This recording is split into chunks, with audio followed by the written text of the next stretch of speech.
overall more homes are not being built. That's true. Well, you're the Treasury, you must know the figures. In terms of what's happened with house building, following the crash there was a significant fall.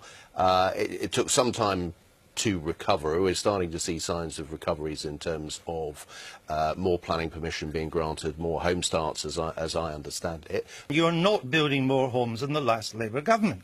I mean, I've got the figures here. You can look at the chart if you want. I'm afraid our viewers can't see it. Here are the... Let's just stick with completions.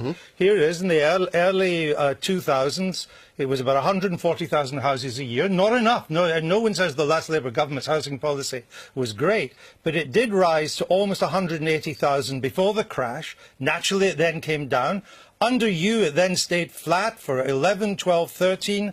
Only by 14 did it start to rise, and it's only now, after you've been in power for 6 years, at 140,000. You are still about 20,000 below per year where it was under the last Labour government. Well, and these are your official government figures, so it is not true to say you are building more homes than the last Labour government. Can we agree on that? It is true to say that we are building more homes than the level that we inherited when we came to office. But you inherited a crash.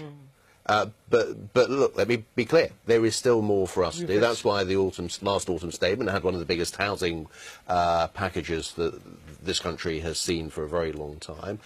In terms of our ambitions on things like rent to buy. But you only started in this year. In the past 12 months, you've only started 140,000 more homes.